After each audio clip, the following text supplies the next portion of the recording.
Pianoteq 8 with the Bösendorfer.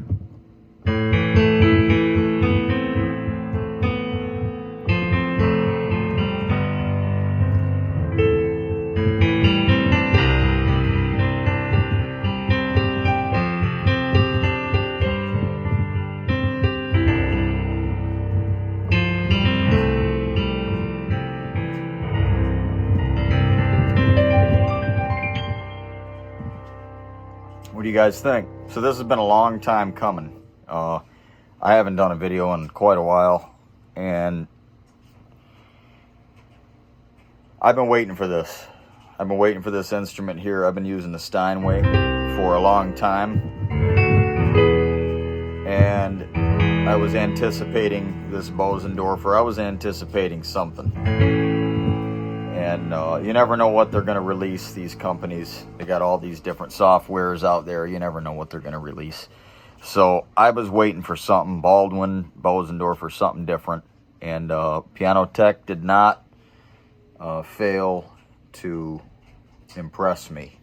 And so one of the things I noticed, the biggest difference with the Bösendorfer, this is a, I'm going to have to bring this up here.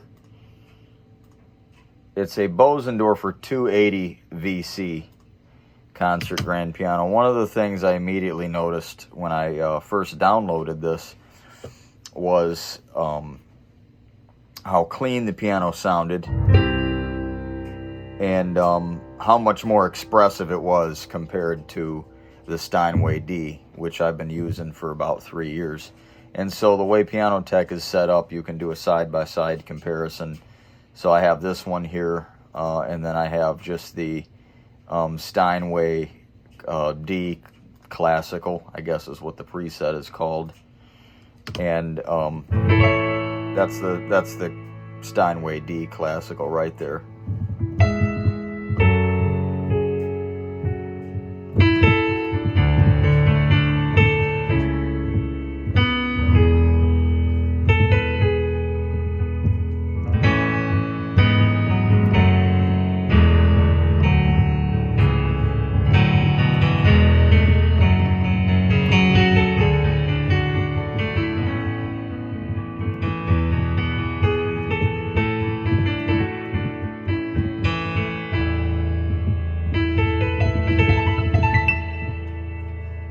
So it still sounds really good. The Steinway is always going to be my baby. I don't think I'll ever not have an appreciation for a Steinway concert grand piano. But the Bösendorfer just sounded different. And so the noticeable differences,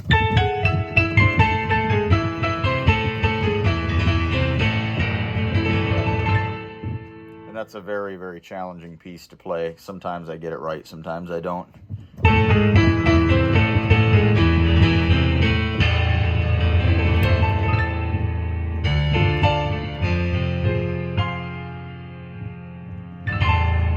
So it's in the low end. The low end, I'll hit that A a little bit hard here. That's with the Steinway D Classical.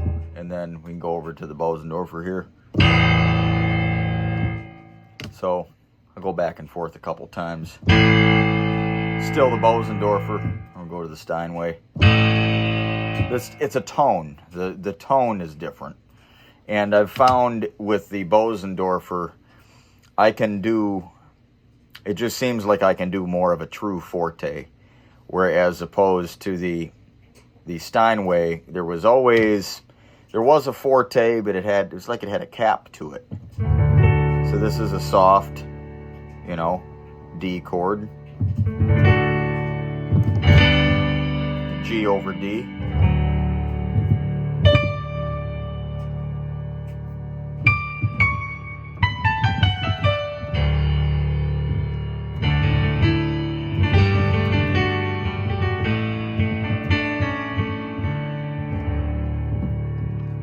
And I'll never lose my taste for a Steinway ever.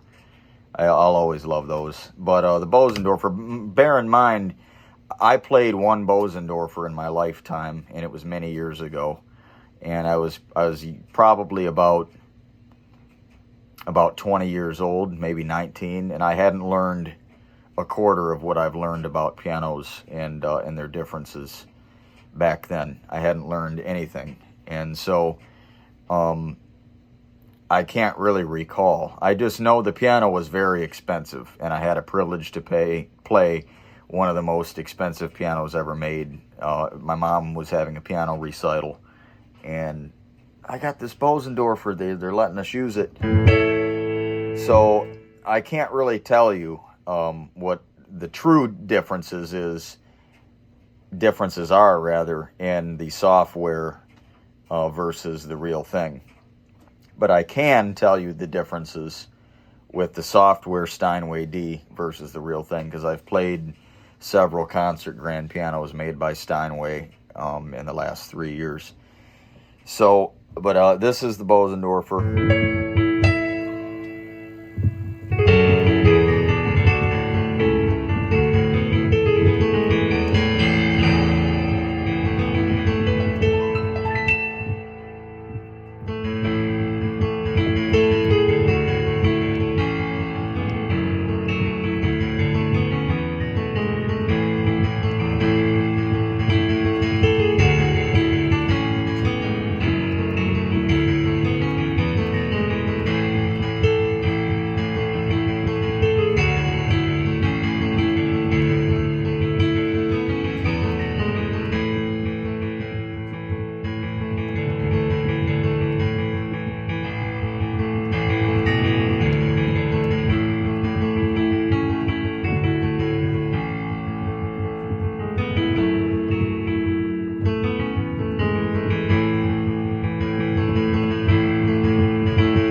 So that was a little bit of Death Was Arrested in the key of A, and I like these videos to be kind of multi-purposeful. You know, if I showcase one thing, I also like to touch on something else, because I don't do these very often. And so that was kind of an example of how you can play the same thing over and over again without playing the same thing over and over again. And so I started off, just playing the chorus, or it's the bridge rather. The bridge is, we're free, free, forever we're free, come join the song with all the redeemed. So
Still the Bösendorfer. Seems to just have a lot more bite than the Steinway did. But I don't think that that makes the Steinway any less relevant than the Bösendorfer. I think they're just two different pianos. And the Steinways seem to be really good at blending all the different tones from all the octaves, whereas the Bösendorfer is really good at separating them, and also every single octave, every single key seems to be very crisp. It has this very crisp, sharp sound to it that's present all the way up high.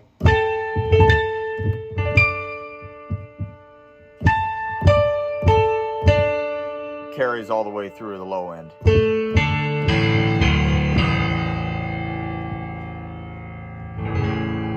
And I always use A in the key of A as an example, because A is the last note on the piano. And that's one thing I did notice about the last note, the last A, with the Bösendorfer versus the Steinway, was the Bösendorfer, the last A had this peculiar sound to it, whereas the Steinway does not. They have some similarities, but it's more open. It seems to be more muted. Back to the Steinway. That tone there,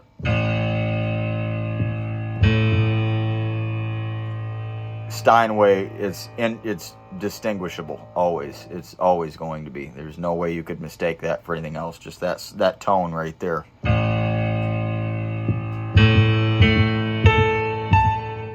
It's present there again. You'll never, anybody that really listens and pays attention and has listened to lots of pianos will always be able to pick out a Steinway. But with the Bösendorfer, it's got a very, very bright, crisp sound to it.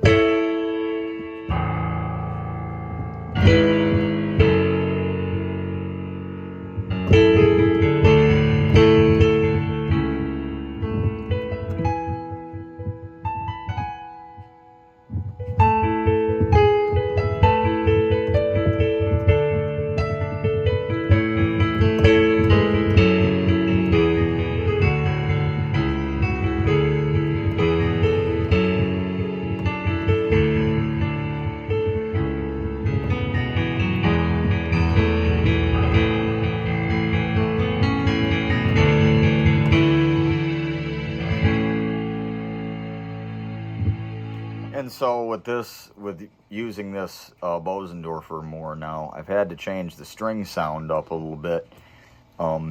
Because the way I had everything dialed in, you dial something in and you dial it in and you dial it in over the course of 3 years. And then you finally have it where you want it.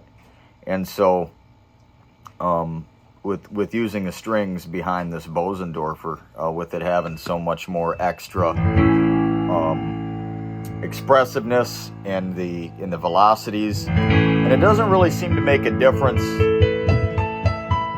of the fact the keyboard doesn't seem to really be making the difference, because this MIDI controller only has the capability of transmitting a velocity of 0 to 127. So I don't think it's that. I just think it's the way that Pianoteq designed this particular instrument.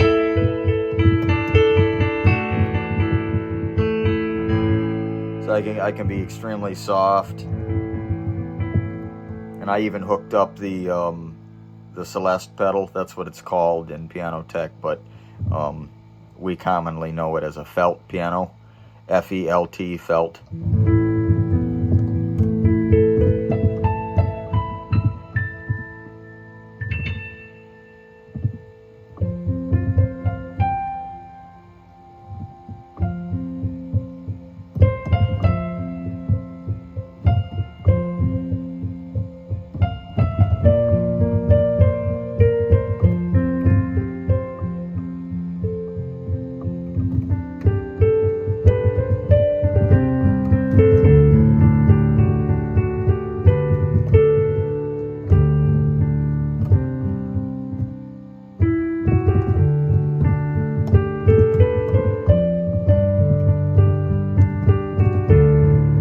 I'm trying to learn this song. It's called Wonderful Counselor. No, it's called Prince of Peace, rather.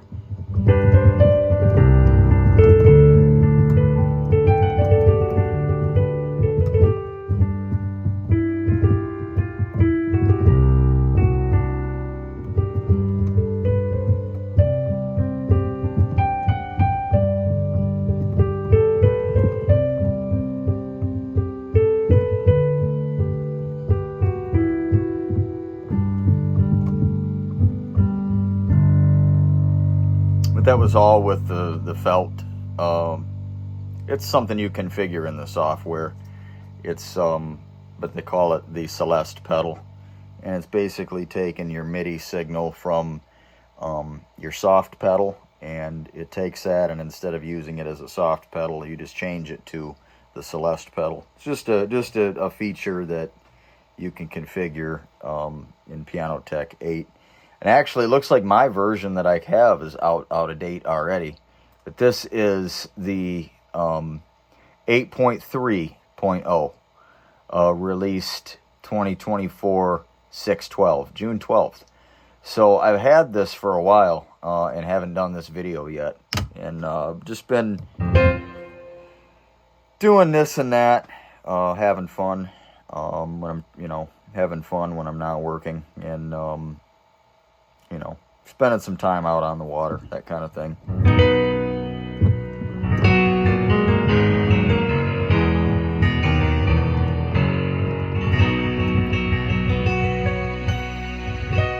So back to the strings. I switched to more of a softer string sound. And there's a bit of a delay when you hit any key. And it kind of just fades in, but if you hit forte, it's there, and that's because the fortes with using this Bösendorfer, they were just vastly different than what I was getting from the Steinway. So I kind of been using, it's from Roland. It's the SRX strings, and I believe the patch is called Expressimo, but it allows me to have a really nice string kind of trailing in after I hit a key. So we'll just do let's do B flat. See, it kind of faded in. And then in the past middle C, I think it might be F. Yeah, F, I've got that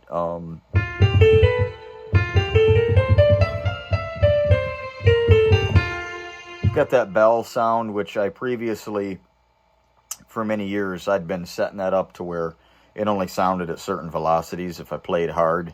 But I decided to do away with that, and now it'll just play whatever velocity I'm playing at.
So rest on us in the key of, I guess that was the key of F.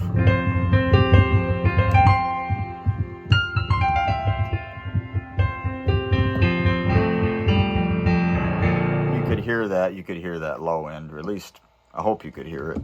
I hope it translated good over these speakers.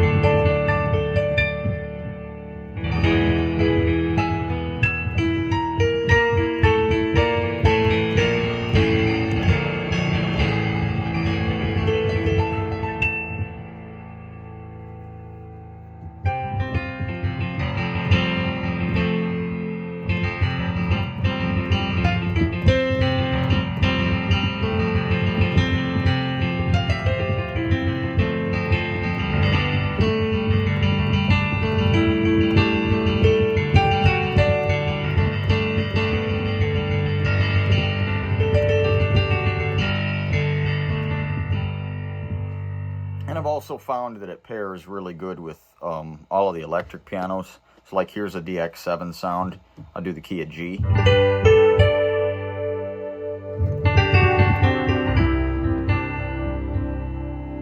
And I've also found sometimes you have to use a compressor with it. So I have a compressor set up within Pianoteq 8. That's one thing you get in Pianoteq is you get all kinds of different built-in effects. So I have this button right here assigned to just give, it's just a gentle compressor. So it doesn't take too much off, but it takes just enough off.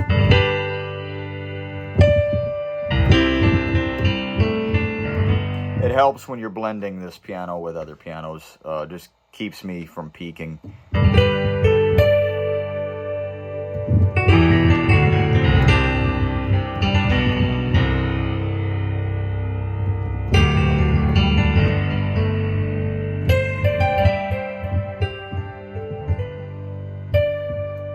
So those are 5 different synthesizers in the background there. You know, you got the JD800.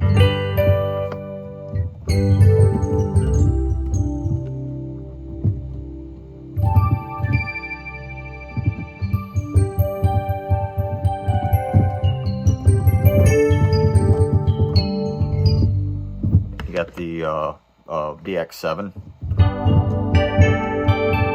That's 2 DX7s. You have, I think this is the Korg M1. It's a patch called Palamine. It's just a pad with a little bit of shimmer in the high end, a little bit.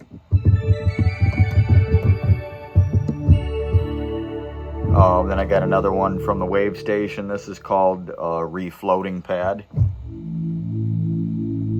It's very slow.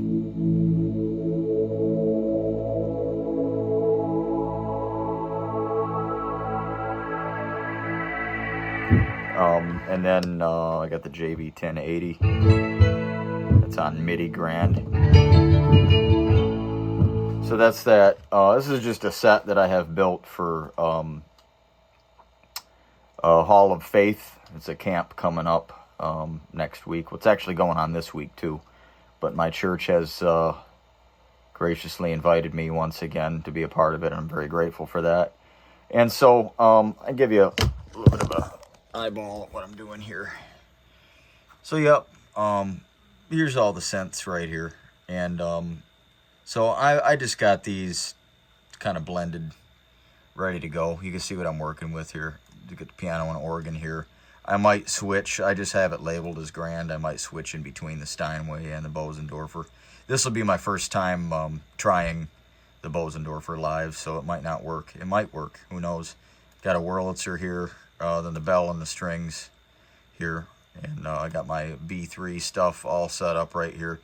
And then we got any synth, because I'm always gonna have a combo of these 5 going. They're the best out there that you can combine.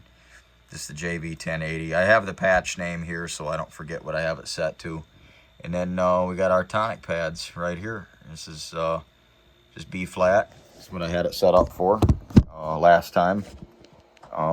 Same thing. I've done a video on tonic pads before. Same thing. Got the pedal, the expression pedal, opening up the filter, and I got the volume kind of low. Got the low end removed. I bring it in right here with this fader.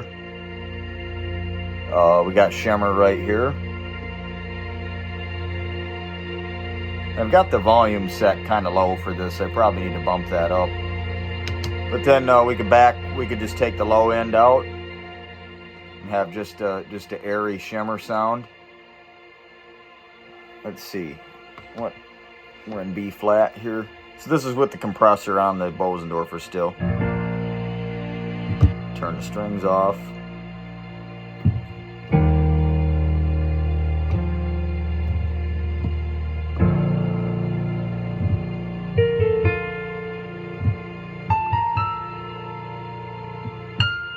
That was supposed to be an F.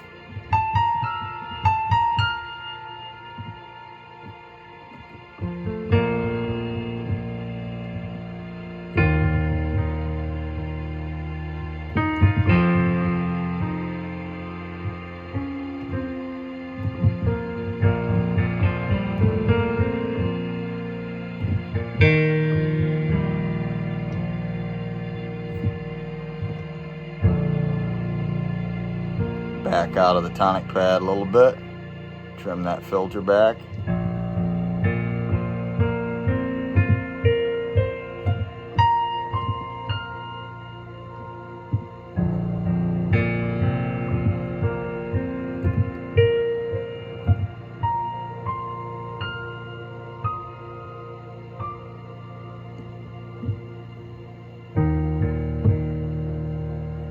Still have the tonic pad going. Maybe bring a little bit of low end in to kind of keep it subtle. Take the filter all the way out. Now we just got a shimmer with it's barely anything going at all now, but it's still there. So now as an instance, we could bring in a lot more reverb on the piano using the felt pedal.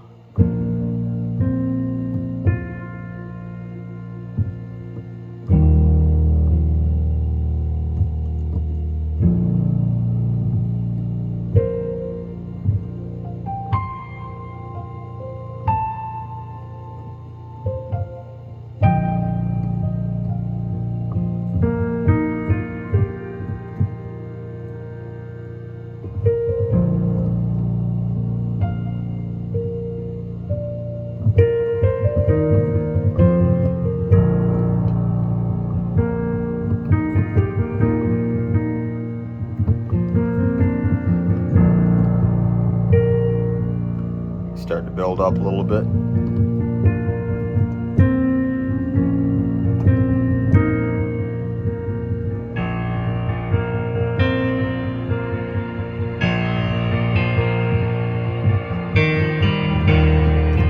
Take a little bit of the reverb out.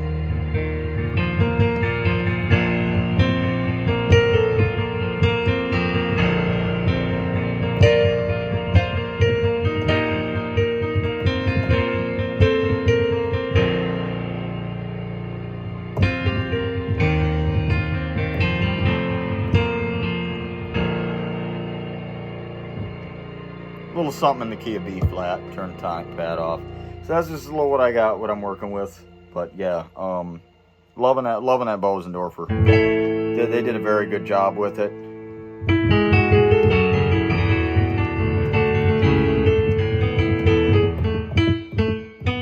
You can hear that compressor there. So I run with it off most of the time.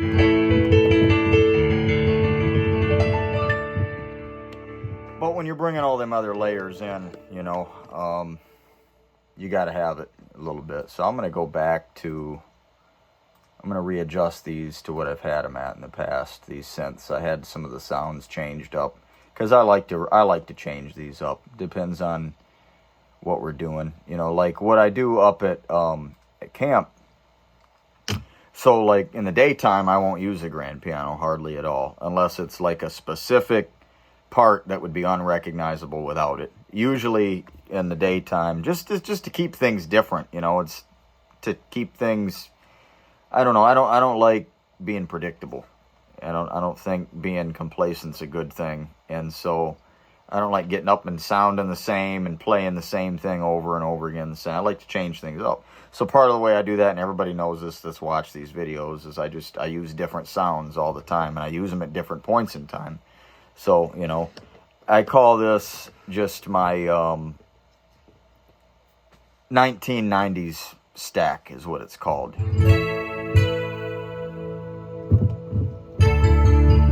That makes a huge difference not having the reverb that I usually use. I'm going to turn that on. I had the concert hall reverb on because I was wanting to demo that Bösendorfer right off the bat, and I was doing a classical piece. So you get that reverb in there, and I can turn all these up the rest of the way I had them turned down.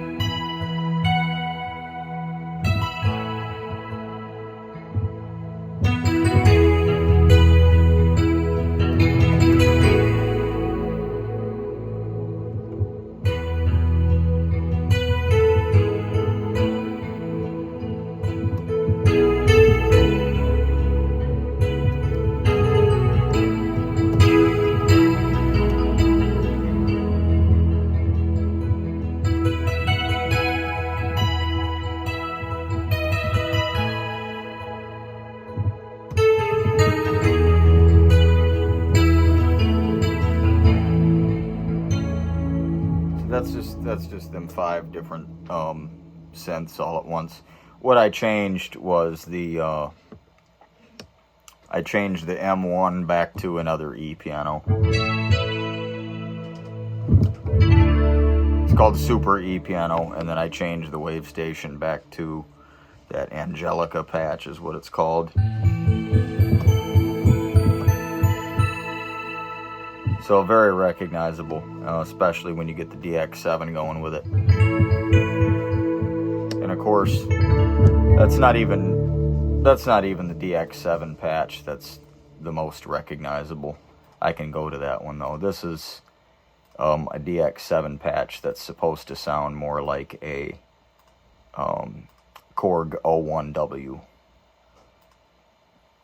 which Korg does not have an 01W plug-in, so I have to, I had to go through some patches that were made for the DX7, and one of them was called Dyno E Piano. Dyno E Piano came from, I've been over this before in the E Piano video, but this is the most recognizable DX7 sound right here.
That's actually 2.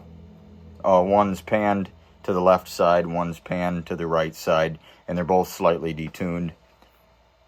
That's not common with that sound. They used to just really run the one. That was more of a technique with the TX816. So this is one of them.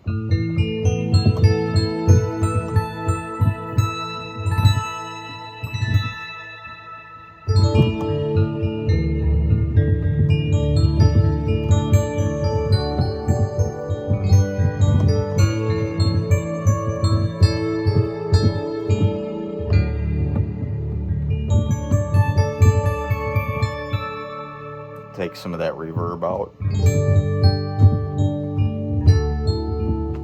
So that one's still detuned, but because you're only hearing one of them, it's less recognizable. So we'll go back to the true stereo part of it. It just kind of makes it more flavorful doing it that way, doing one left and right and having them detuned a little bit. I just found there's more flavor to it, makes it sound a little bit more beefier, not as thin as that one mono signal.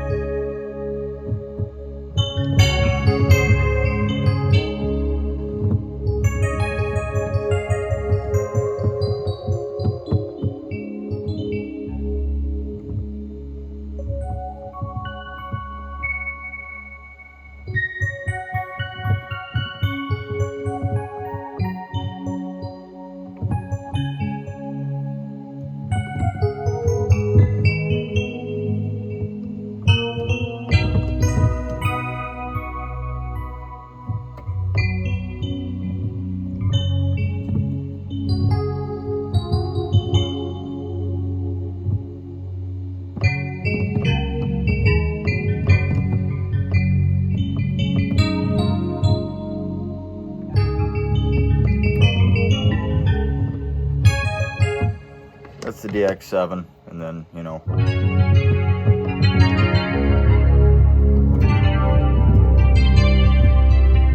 So all together, and it's going to sound a little bit different because I'm using that different DX7 sound now, but back a little bit of that out.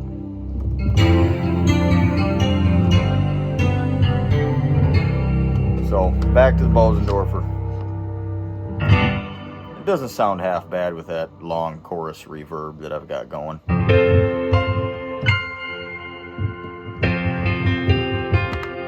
we'll trim it out of there. So